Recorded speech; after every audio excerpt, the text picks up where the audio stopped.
رمضان رمضان رمضان رمضان asalaamu calaykum waraxmatullaahi wabarakaatu. kusoo dhowaada muuqaal cusub.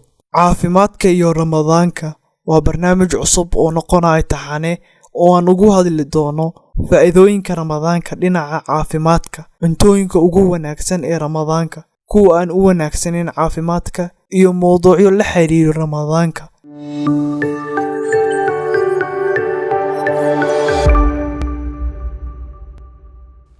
muuqaalkan waxaynu isla arki doonaa cuntooyinka ugu wanaagsan caafimaadkeena in lagu afuro iyo kuwa aan u wanaagsaneyn caafimaadkeena in lagu afuro. cuntooyinka ugu wanaagsan in lagu afuro waa cuntooyinka ay u dhammaystiran yihiin nafaqooyinka uu jirka u baahan yahay, sida vitaminiska, borotiiniska, karbohaydrateska iyo watarka.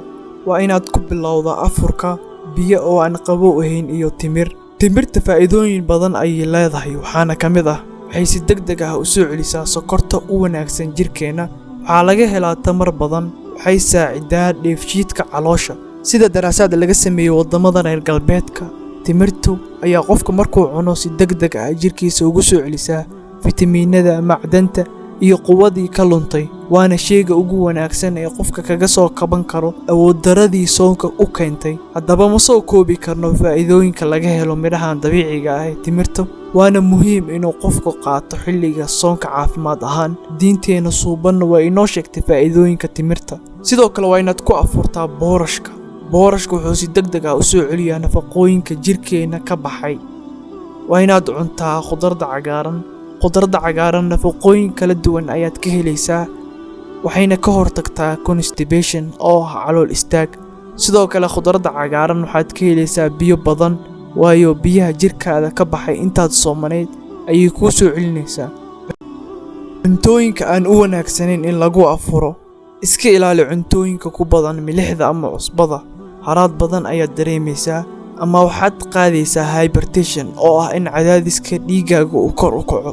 iska ilaali biyaha aadka u qabo inaad ku afurtid, maxaa yeelay saacado badan waxaad ku nooleed xaalad haraad ah. haddii aad ku afurtid waxaa ka dhalan kara xanuun xagga caloosha ah. sidoo kale murqaha iyo gidaarada caloosha way isku imaanayaan. iska ilaali cuntooyinka sokorta leh. ma wanaagsana inaad ku bilowdid afurka cunto sokor leh. iska ilaali cuntooyinka white foodska loo yaqaano sida baastada iyo bariiska, waayo karbohaydrate badan ayaa ku jiro, waana low nutrition. waxay kuugu sababi karaan buurni ama cudurka macaanka ah. halkaas ayaan ku soo gabagabaynaynaa muuqaalkeena. waad ku mahadsantahay daawashada muuqaalkan. muuqaalka xiga wuxuu noqon doonaa cuntooyinka ugu wanaagsan caafimaadkeena in lagu suxuurto iyo cuntooyinka aan u wanaagsaneyn caafimaadkeena in lagu suxuurto. fadlan ku soo biir kanaalka si aad ula socotid taxanahan barnaamijka caafimaadka iyo ramadaanka. asalaamu calaykum waraxmatullaahi wabarakaatu.